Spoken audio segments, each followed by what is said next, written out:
マイクが落ちた。どうもお世話になっております。アシッドコーヒーの塚田健太です。今週もよろしくお願いします。暑いよ、クソセミが。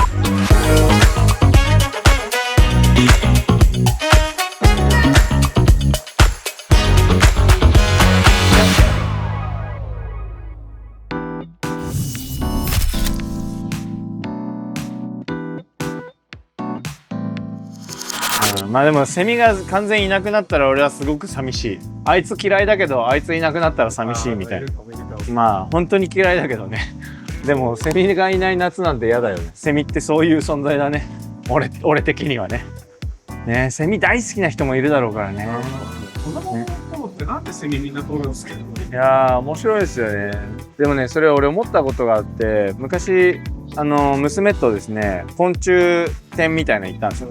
そしたら綺麗なゴキブリいるじゃないですか。なんか南国とかのもう珍しいやつ、あとイモムシとかで、それと触れ合うコーナーみたいなの行って、で俺的にはうわ気持ち悪いとか思ったんだけど、でも虫とかに対して気持ち悪いとかあんま言わないようにしてるんですよ、子供の前では。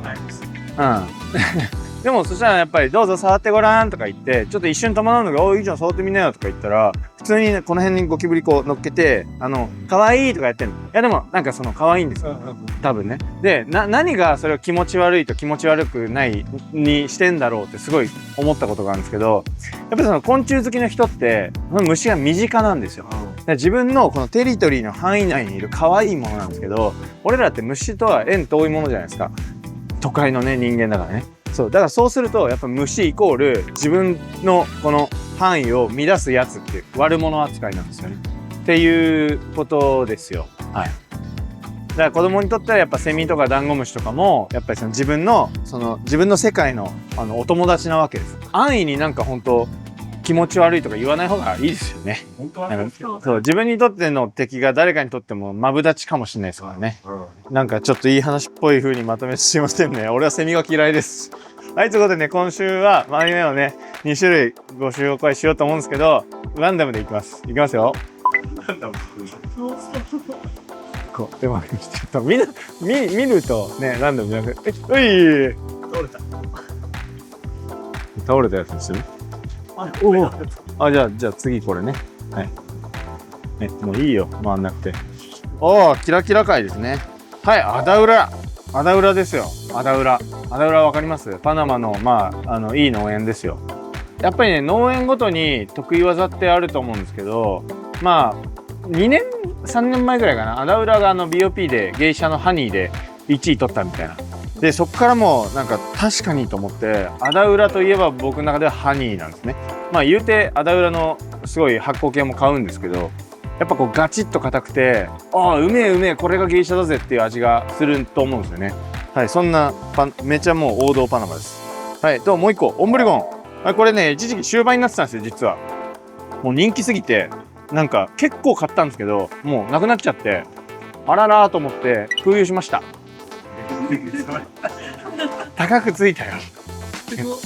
ないとちょっとあれだなと思って、ちょっといつ届くのっつって、なんかどんどん納期がずれていくからしょうがないねっつって、はい、空輸してあるんで、お値段そのままでいくんで、はい、みんな愛してあげてください。これもう今のこの時期アイスめっちゃうまいんで、こういうアホでもわかるフルーティー、もうスーパーフルーティーです。マジでバカ向け、俺みたいな。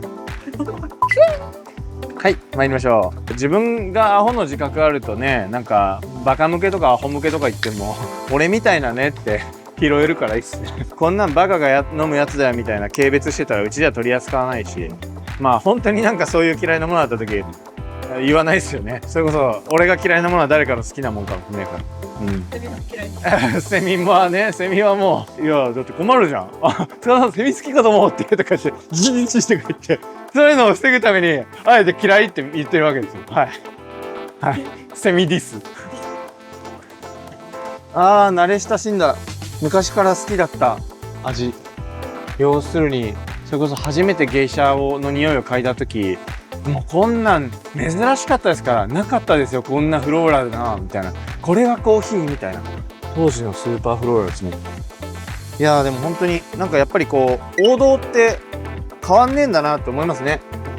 とか言いつつなんか僕らなんか喫茶店の深入りみたいなやんないじゃないですか。すごいなんか珍しいですよね我ながら。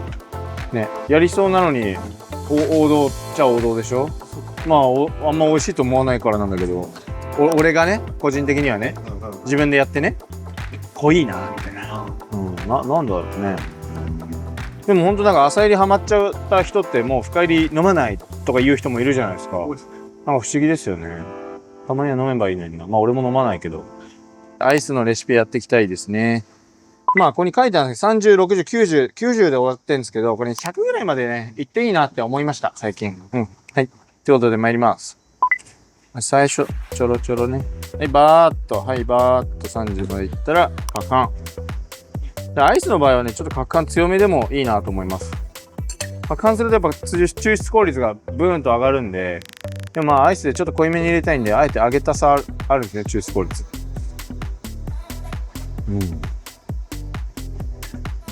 よし。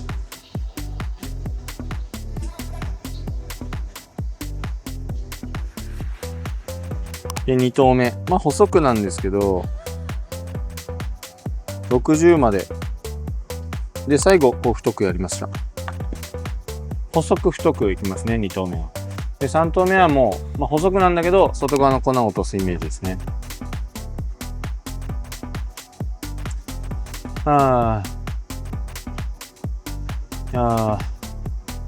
運動したい。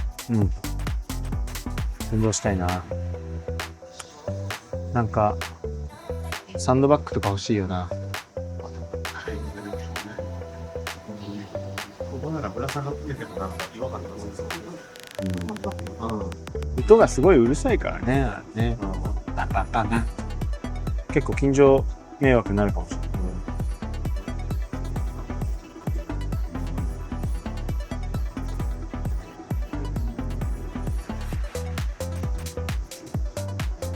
い。ね、100ちょいまで進みます。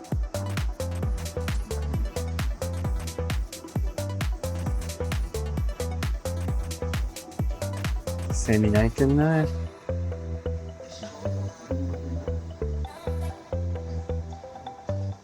お客さんです。いい気持ちいい。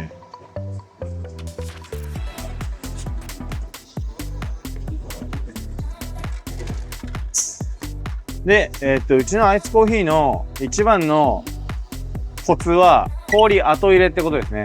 氷後入れのがいいですよ。はい。氷先に入れると、それこそ1投目のまだなんか、あんまり緊張してるコーヒーが急に冷えることによってキュッとなっちゃうんですよね。後入れ。インスタ映え狙うならやっぱ氷にこう直で落ちるコーヒーの感じね、あると思うんですけど。後入れ。ほい。飲もうかな。で、コーヒーの抽出時間、まあ、4分伸びなきゃ僕はいいと思います。4分以上伸びるとちょっと渋ーって感じになっちゃうんで。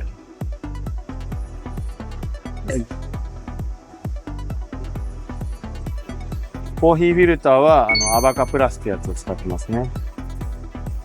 でも今うち実は家にコーヒーフィルターなくてキッチンペーパーで代用してます。やばくないですか？つまんないですね。全然いけますよ。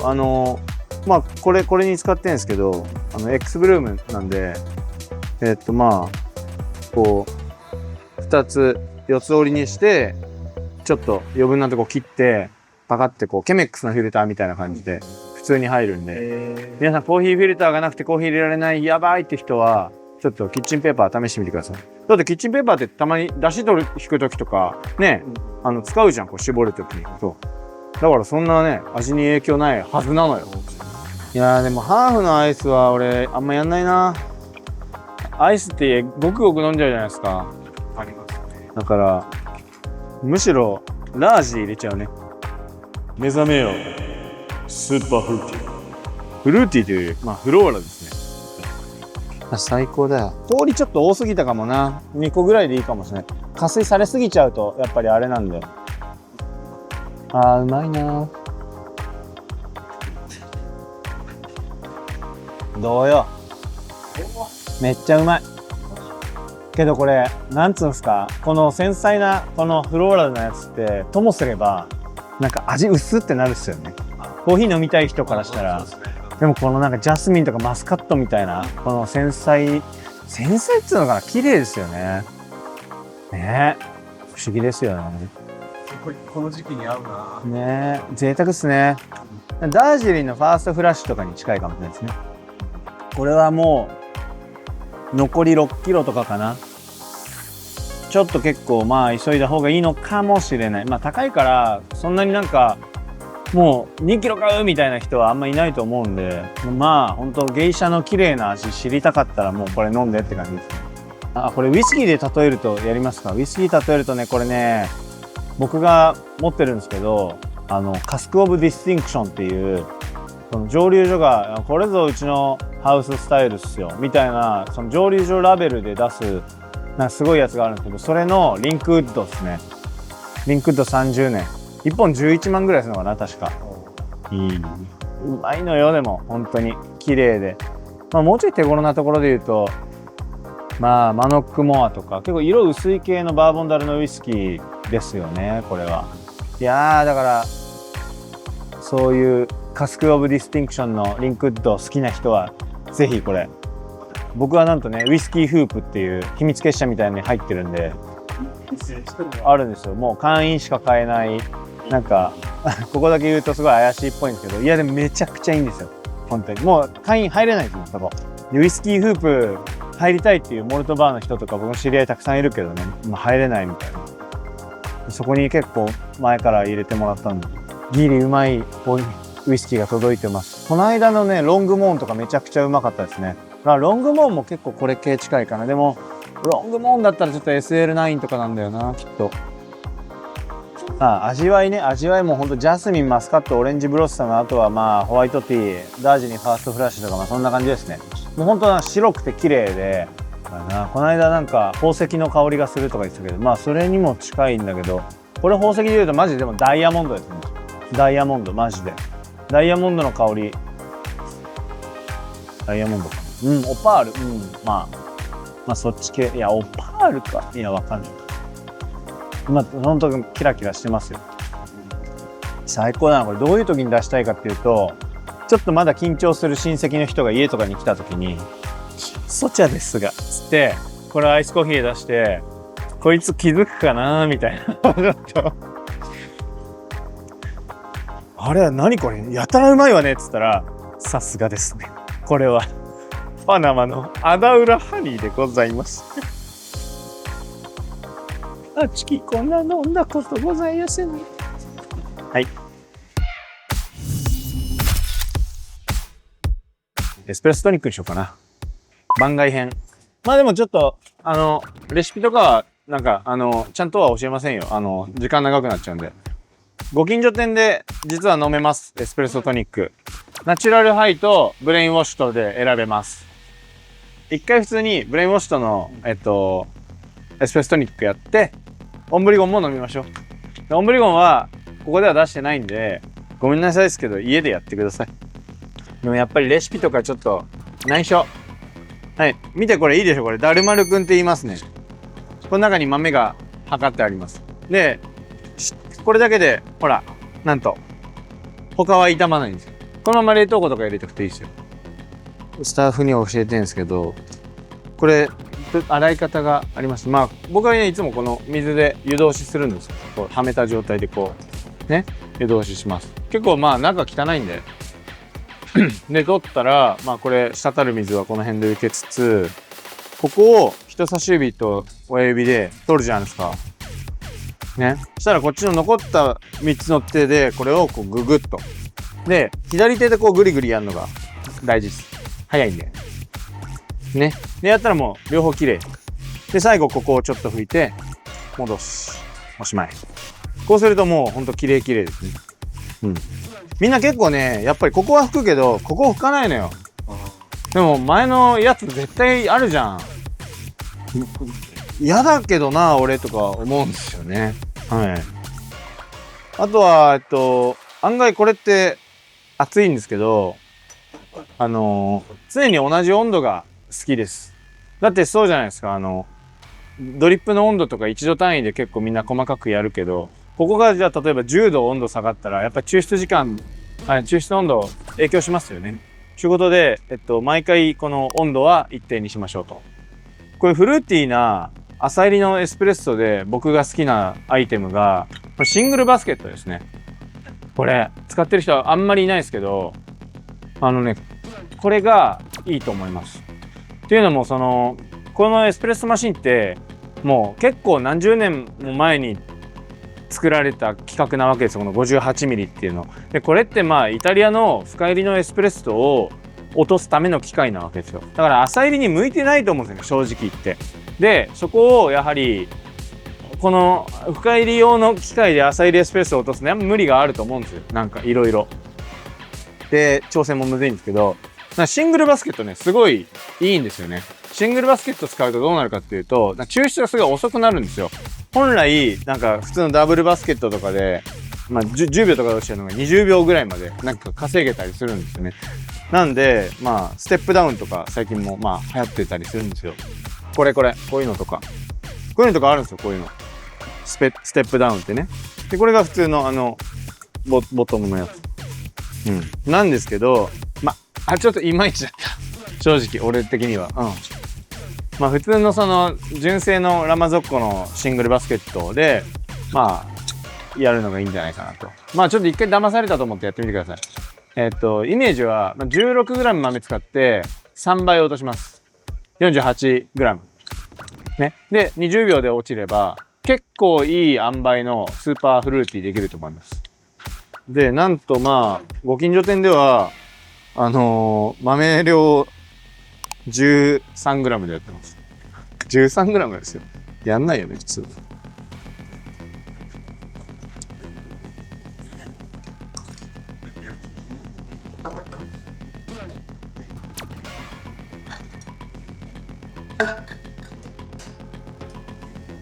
20秒ぐらいで落ちきるはずです。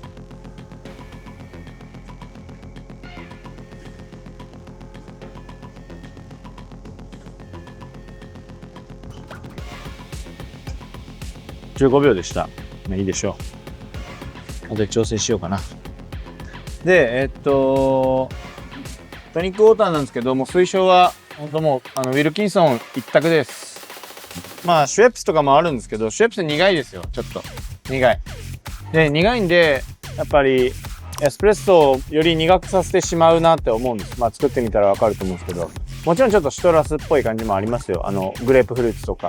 だけどちょっと重くなりがちなんで、まあこういうねキャップとかついてて、カフェの運用とかしやすいんですけど、ウィルキンソンで作ってみてください。で、まあフィーバーツリーとかもあるけど、フィーバーツリーもやっぱジントニック向きだと思うんで、まあコーヒーにはあんま合わせないでいいんじゃないかなと。フィーバーツリーのなんか青とかメディトリアンとかもなんかエルダフラワーとかもあるけども、ちょっと邪魔な味入るかなと思います。僕がやっぱり作りたいエスプレッソトニックっていうのはもうほんとコーヒーの風味ガツンって、でそいつにこいつがこう底上げしてくれるイメージなんで、なんか余計な香りはつけたくないと。でそういう時はもう僕はウィルキンソンが好きです。はい。で作り方、コツがありますよ。ちょっと多めの氷。はい、ウィルキンソン使います。30測ります。でここにエスプレッソを注ぎます。ただ氷に当てないんですよ。そこが大事だと思います。液体にめがけて、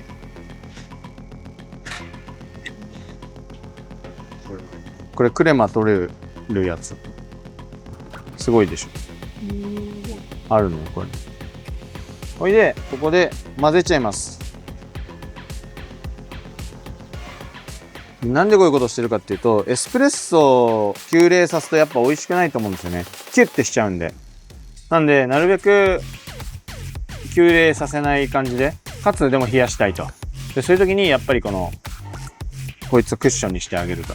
でシェリーダルのウイスキーとかも氷に直当てってあんまりしないんですね。なんかゴムっぽい味になっちゃうんで。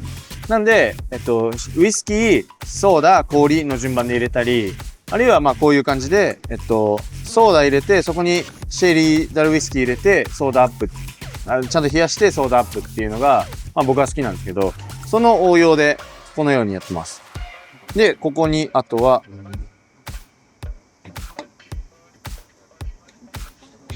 もうラテアートのごとく、このトニックウォーターが注がれてることに気づかないぐらい優しく。はい。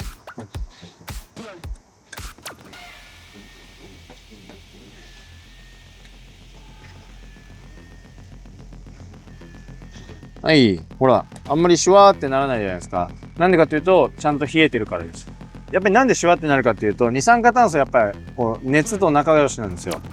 なんで、あったかいと、シュワーって弾けちゃうんですね。で、冷えたまんまだと、このようにあんまりシュワシュワしないというね。ちょうどで、おまけのエスプレッソトニックです。飲みたい？飲みたい。ああ、俺も飲みたい。どうしよう。それはもう。あげる。まずいや、いいの。ブライアンいいの。あ、まあ、俺が飲むわ。うん、いいかな。うん、まあいいや。いや、いいや、飲んでいいっすよ。どうせ作る。で、ちょっと次は、違う入れ方でエスプレッソトニック作ってみて、全然違いますね、みたいのを期待したいなと。や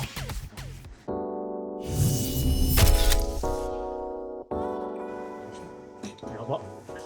ちょっと待って。どうよ。やば。めっちゃうまいでしょ。本当にうまい。うん。ちゃんとコーヒーの個性がそのまんま全部感じられると思うんですよ。あんまりこういうの飲まないですね。なんか出てたじゃないですか、市販のやつ。へえ。あれを少し想像してたんですけど、全然。ああ、なるほど。コーヒーソーダのやつ。あれ、ひどかったっつ。全然うまい。すごい。いやー、案件やりたいな。このウィルキンソンかけるアシッドでコンビニで販売できないかな。1本500円とかで。たっけみたいな。で、ちょっと次は、ちょっと条件はほぼ一緒で、注ぐ順番だけ変えましょうか。よくあるやつ。ほら、これよく見るっしょ、これ。カフェで。ほら、層になって、わー、おしゃれみたいな。これまずいから、これ。ごめん、こっちよりそっちの方が美味しいと思います。ほら、おしゃれでしょ。これみんな写真撮るんですけど、これね、数分経つと泡がブクブクのボコボコになってきて、結構なんかグロテスクなんですよね。飲みますか？はい。もう泡が。なんかちょっとグロテスクでしょ、もうなんか。ああ、全然違う。え全然違う。やっぱり、上の濃い部分がえ。入ってきて、甘みがやっぱこっちの方が出てるのかな。ね。分量全く一緒ですよ。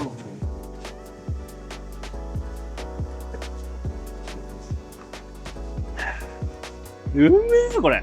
うまいよね。もうカクテルでしょ、これ。やっぱカクテルって一体感大事なんですよ。一体感とバランスがすごい大事で。もちろんうちのアイスラテみたいな、一体感じゃない、あえてグンって際立てるのもあるんですけど。なんか泡もなんか泡の食感キモいでしょ、ちょっと。なんかぬるいってちょっとしてそうさが合わない。だいぶキモいですよね。とはいえ、液体は美味しい。そう、ほら、見て、シワシワの、ほら、この泡がさ、いつまでも、みたいな。ねえ、なんや、これ。まあ、液体はまあ、まずくはないけど、やっぱこう、なんか、口の中での弾け感が、そうですね。こう、ふわっとこう来て、ねえ、なんか、しかも渋苦いじゃないですか。あと苦いですよね。そうなんですよ。不思議でしょ。だからこれやっぱりそのシュワーってなった時にこのコーヒーの油分とかが固まってんだと思うんですよね、これ。まあでも昔は僕もこれがエスプレッソトニックだと思ってましたけど、やっぱりその、バーテンダーをやってそのハイボールの作り方だけでなんか人によって何種類もあったりするわけですよ。でそこからこうヒントを得るとこうなります。でシェリーダルのウイスキーでハイボールをちゃんと作ろうっていうまあお題がなかったらこれは出来上がってないです。いいですね。これでちょっとみんなこれをやり始めてなんかこれがいいかもってなってみんなそのうまいエスプレッソトニックでお客さんをヒーヒー言わしたらもっとコーヒー広まります。もうぜひパクってください、このレシピ。騙されたと思って一回やってみてください。本当やった方がいい。はい、いいと思いますよ。でウィルキンソンもまあこの缶ね結構いいんですよ。100cc 200cc 入ってるのが、190だ。だからまあ、1杯で90使うんで、2杯ちょうど作ったら、すごい、ちょうどなくなるんですよ。で、このなくなった、ちょっと余ってるやつあるじゃないですか。これも、僕だったら、最初のその、30に入れちゃうんですよ。そうすると、まあ、最初の30は、もう炭酸抜けてもいいと思ってるんで、なんか、ね、使えるわけですよ。で、そうやって余ったちょっと気抜けたトニックとかでも、そういう風に使えるんで。で、まあもちろんその、明日使おうとかはやめてください。やらないと思うけど。で、まあダメージ少ないですよね。このぐらいの小ささなら。そう。瓶とかもあるんですけど、瓶だとやっぱなんかでかいし重いし、ちょっと嫌だなっていうのがありますね。ペットボトルの500のやつもあるんですけど、あれだとやっぱりその最後の方って結構気抜けてる感じがあって、で、かつペットボトルってその光とか、入るじゃないですか。あとはあれ結構空気と、が、なんか、入るらしいんですよ、あれ。だからその分酸化防止剤としてビタミン C がたくさん入ってるらしいんですよ。麦茶とかもそうなんですけど、麦茶裏見るとビタミン C 入ってるんですよ。で、夜間で入れた自分の麦茶と、そのペットボトルの麦茶飲むとやっぱね、がぜんね入ってない方がうまいと思うんですよ。だもんで、まあ余計なもん入ってないとね、知らんけどウィルキンソンがどうしてるか。まあ入ってないですね、ビタミン C。ペットボトルのやつは入ってるかわかんないけど、でもやっぱこのカンカンのやつがね好きですね。はい。これは Amazon とかでもすぐ買えるんでぜひ。はい、ということでオンブリゴン紹介していきたいと思います。で、これもさ、エスプレッソトニックでやっぱやっちゃう？やっちゃいます。せっかくなんで。飲んでみたいかな。ね、飲んでみたいでしょ。めっちゃうまいっすよ。おかしいだろって感じしますよ。ねえ、なんかほんとお客さんの家でエスプレッソトニックやる会とかやりたいな。で、まあ、家とかでエスプレッソだともうクレマはね、ちょっと取った方がいいかも。こうやって。まあこういうのはあればいいんだけど。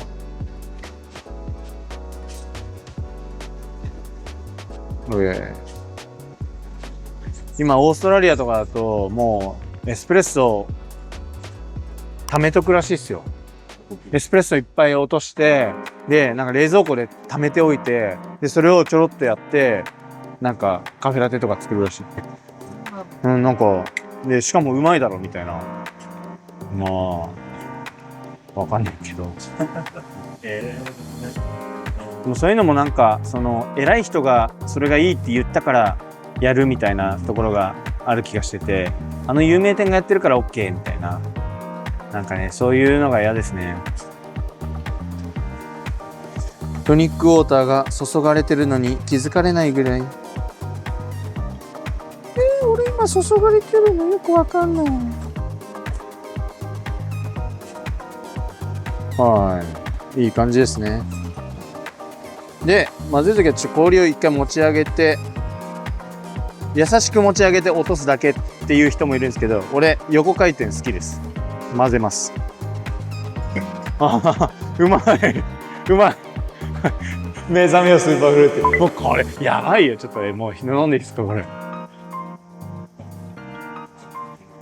これはね、これね、家でやったら興奮するよ、ほんと。はい。やっぱ特殊生成ってこういう時にいいよね。うまっ。いやー、これね、すごいでしょ。贅沢すぎるこれ。すごいでしょ、これ。ね。やっぱこういう派手派手系のコーヒーって、なんかこういう時に本当にいいですよね。もちろんパナマの芸者とかでエスプレッソトニック作ってもうまいんですけどね。これはでもなんか深夜男友達呼んで「うめえの飲ましてるぜ」とか言って男同士で「うめえ」とか「やべえこれ」とか言うのがいいんじゃないですかね。「うめえ何これこんな世界あんのかよほんま」とか言って男子会で興奮のね種になりますね。皆さんちょっとぜひ、まあ、マキネッタでやっても美味しいかわかんないけど、まあ手っ取り早くね頑張って家でエスプレッソを落とせる環境を作ってこのエスプレッソトニックをやってみてください。では今週もありがとうございました。目覚めよスーパーフルート。